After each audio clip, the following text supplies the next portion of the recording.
you're an American, you may not be ready to hear this, but Trump just basically went up to the EU and cold-cocked him in the face. But you've got the collective West, like rabid dogs. Was it Kaja Kallas? I think that's how you pronounce her name. I'm not very smart. Russia's beautiful. Moscow's beautiful in winter. 3, 2, 1. Here we go!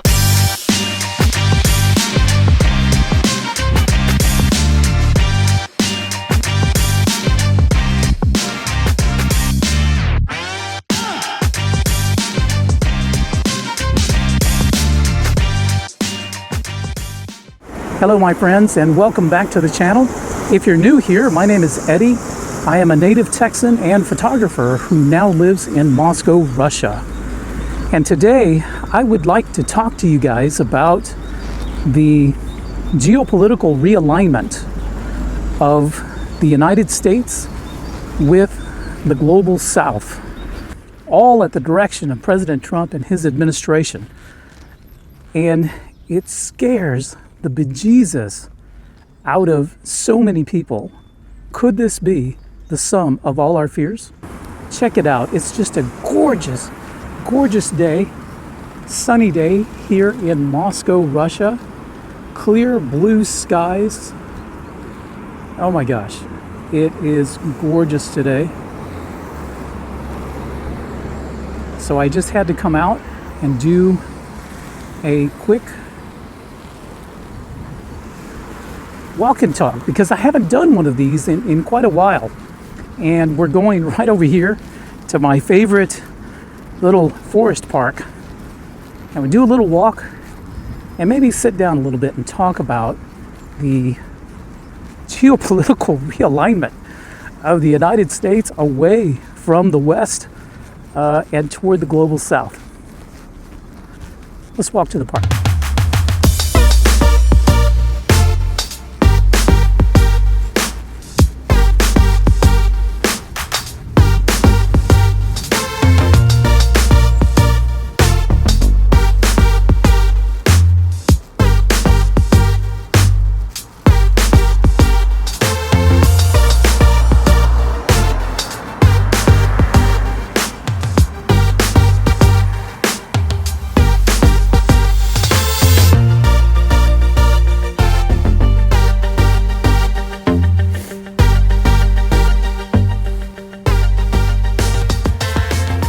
So yeah, here we are. My favorite forest park. Hey, it's beautiful. I haven't been here since last year. Actually, last winter, we could put it that way. But yeah, so I spend a lot of time on X. And by the way, if you don't follow me on X, you need to. I have the information down below on my handle. It's comrade_EG.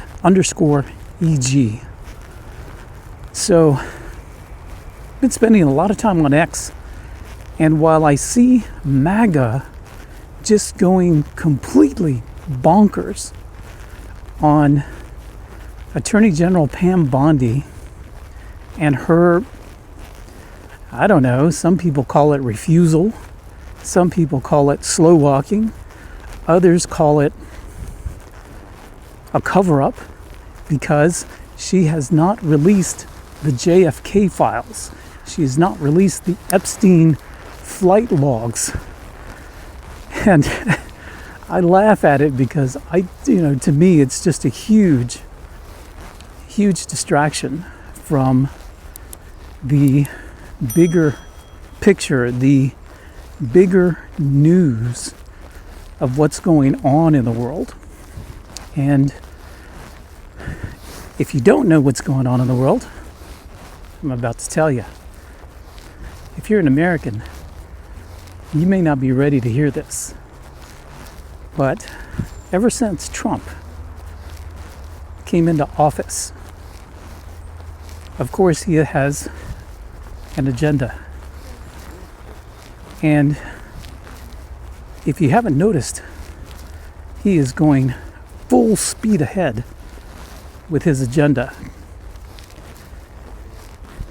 And this agenda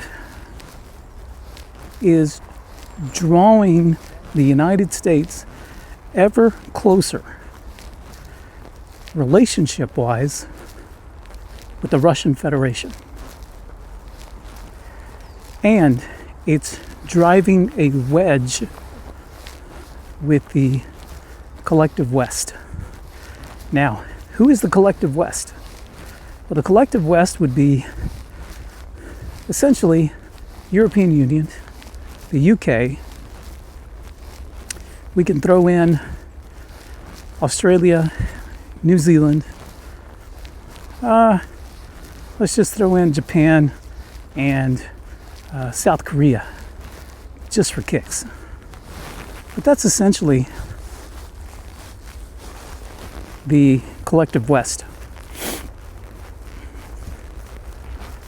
So if you haven't noticed, President Trump's tone with regard to Russian President Vladimir Putin, toward the Russian Federation, toward the war in Ukraine, which, by the way, in Russia, we do not refer to the military activity in Ukraine as a war. It is known as a special military operation, SMO. So if you hear me refer to SMO, this means the special military operation. And because I just don't want to keep propagating this story that the military operation that's occurring between Russia and Ukraine is war. Because it's not. It's not being fought in that way. Okay, I'm not here to adjudicate that. But yeah, there's a huge, huge shift away from the collective West. And have you noticed at the same time, President Putin seems to be pushing closer toward Trump. So, not too long ago, I believe it's a week ago, Russian Foreign Minister Sergei Lavrov and Secretary of State Marco Rubio met in Riyadh to formally discuss establishing formal diplomatic relationship with the United States and Russia. Wow. Huge news. And in fact, today, which is February 27th, the day of this filming, I believe they are meeting again, or at least U.S. and Russian representatives are meeting, this time in Istanbul, to discuss the opening of embassies and staffing those embassies, and also the appointing of diplomats to various positions within those organizations. So this is huge. Now, at the same time that this is occurring, you have Ursula von der Leyen. This is don't quote me on this, I think she's German. But she's an unelected bureaucrat, the head of the European Union, and she is out for blood. Because essentially, after World War II, the countries that I just mentioned in the collective West just essentially became happy followers of the U.S. hegemony.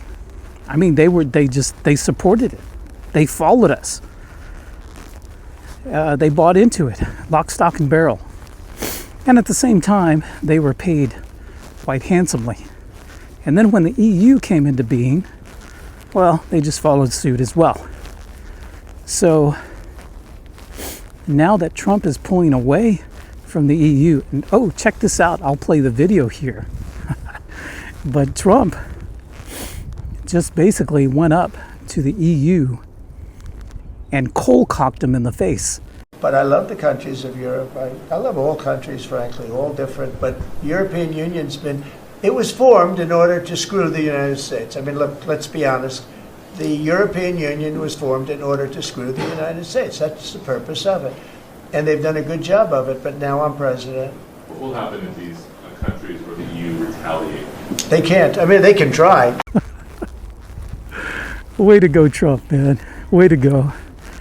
So, yeah, of course, this pissed off Miss van der Leyen. And she has vowed to seek retribution. And of course, now Trump is imposing 25% tariffs on products imported from the EU. So it seems that Trump wants peace between the US and Russia, and he wants peace in Ukraine. But he's willing to start a war, at least an economic war, with the EU. So Jeffrey Starmer, I believe that's his first name. Don't quote me on this. I'm not a smart guy. But he's on his way to Washington to meet with Trump. Between our two countries. That is why this is the greatest alliance for prosperity and security I think the world has ever seen. Whenever necessary, we absolutely backed each other up, and that's at the Could core you take of the on Russia by yourselves? Well, to see if Trump will spare the UK from the Trump agenda. We'll see. We'll see. I don't know, man. I don't know. Check this out, man. Check out this beauty. All I got to say is Russia's beautiful. Moscow's beautiful in winter. Anyway, let me continue with my walk. I was looking for a place to sit down where I could continue this talk, but we'll see what we can find. All right, I have found a spot. Let's go have a sit down. Isn't this beautiful? Wow. Check it out. Man. We have Trump, who's made an agreement with Zelensky for mineral rights in Ukraine, and almost simultaneously, we have President Putin making an offer to the Trump administration of a similar nature for mineral rights and possibly some sort of cooperation with regard to rare earth minerals in Russia. Incredible. So we've got Trump pivoting away from the European Union, and at the same time you have President Putin drawing closer to America. Something I've always prayed for, because I've prayed for peace. I've prayed for better cooperation and just friendship between not just Russia and America, but Russia and all nations, America and all nations. And we see it coming to fruition now. And I just think it's great. I love it. But Ursula doesn't like it, at all, because this angers the collective West. What does this leave the EU? Well, it leaves it basically headless and without any leadership. You've got Ursula von der Leyen there, but she's no leader. She may be the point person, but she is not a leader. And the West, the collective West, doesn't know what to do. They did not have a contingency plan for Trump. They just, you can tell, they never thought Biden et al., the cabal, the deep state, would ever be threatened by an outside force. They just never saw it coming. So there was no contingency plan for Trump. Trump 47 comes in and just kicks everybody to the curb.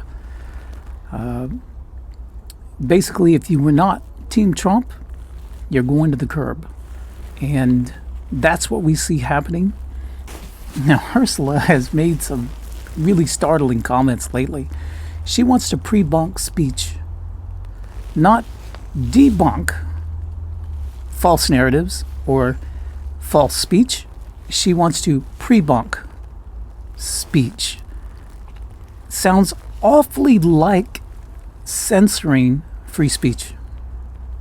But that's exactly what she's aiming for. Just listen to Monster van der Leyen speak about this right here. And finally, it takes resilience. As technology evolves, we need to build up societal immunity around information manipulation. Because research has shown that pre-bunking is much more successful than debunking. Pre-bunking is basically the opposite of debunking. In short, prevention is preferable to cure. Perhaps if you think of information manipulation as a virus, instead of treating an infection once it has taken hold, that is debunking. It is much better to vaccinate so that the body is inoculated. Pre-bunking is the same approach. Because disinformation relies on people passing it on to others. It is essential that people know what malign information's influence is and what the techniques are that are behind it. And as the knowledge goes up, our chances of being influenced goes down. And that builds up the society resilience that we will need.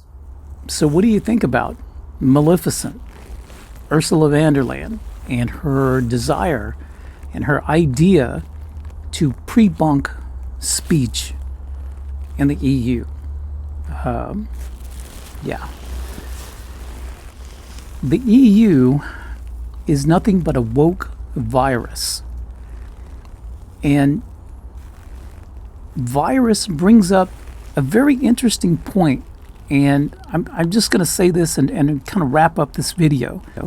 But it reminds me of the Tom Clancy film, The Sum of All Fears. This is a 2002 USA versus Russia / Cold War CIA spy thriller. It's a pretty good movie. I really enjoy it. But there are a couple of scenes in the movie that seem to mirror a lot of what's happening today in our world. If you haven't seen the film, you need to go see it. But there's something I want to talk about in this film. So, in the movie The Sum of All Fears, the villain character, who, if you ask me, this character is based on George Soros. But the character is speaking to an audience over a computer. And his words are shocking. And I'm going to read you his speech because I cannot show you the actual clip because of copyright reasons, but bear with me while I read this to you. And I'll put the words on the screen so you can follow along. But this is incredible. It says, most people believe the 20th century was the death struggle of communism versus capitalism, and that fascism was but a hiccup. Today, we know better. Communism was a fool's errand, the followers of Marx gone from this earth. But the followers of Hitler abound and thrive.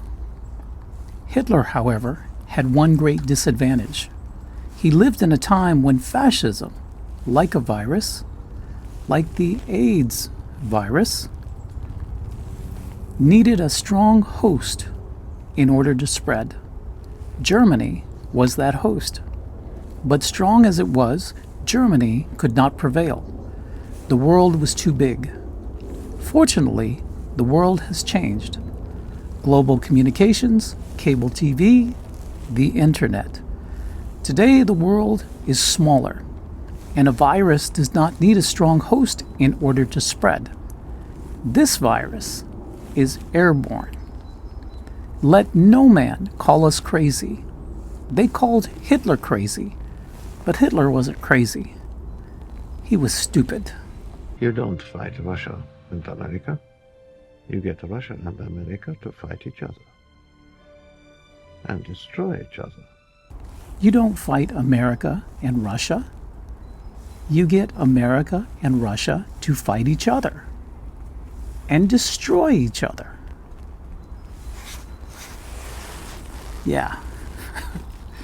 What do you think about those words? It could have come directly from a playbook of the deep state. And it kind of sounds like that's where America and Russia were headed to. This is where America and the collective West were pushing America and Russia to fight each other. And they were using Ukraine as a staging point, as ground zero.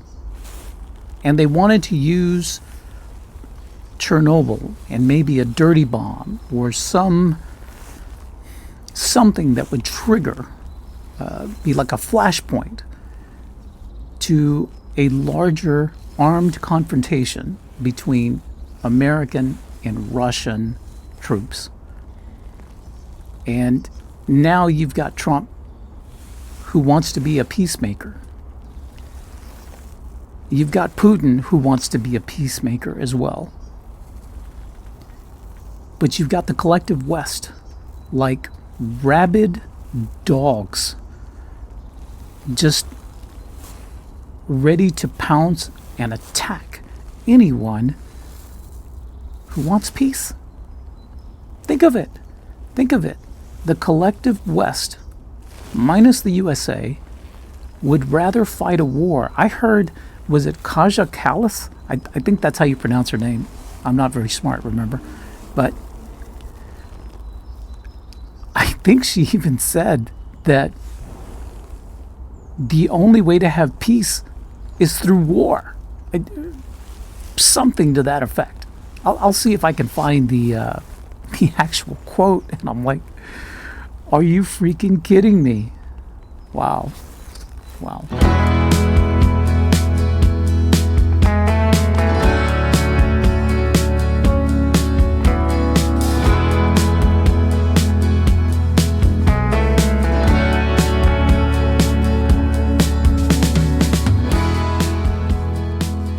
Well, I hope you've enjoyed this video. If you did, please give me a thumbs up. And if you hate this video, do me a favor and smash that thumbs down button twice. Also, look for me on Telegram and X. Subscribe to me there. And if you're not subscribed to the Moscow Photographer channel, do so now. It costs you absolutely nothing. And I do have one more bit of information that I want to pass on to you, and that is, if you would like to come and visit Moscow, if you would like to come and see this for yourself in person, and if you would like personal concierge service or just help with planning your trip to Moscow, go to my website, worryfreerussia.com. There's a wealth of information there on how I can help you plan your trip to Moscow. And now's the perfect time to plan, because the perfect time to come to Moscow for me is late July, August, early September. So we're already at the end of February. So what are you waiting for? Start planning. Go to worryfreerussia.com. Okay, my friends. Thanks for watching, and we'll see you next time. Пока.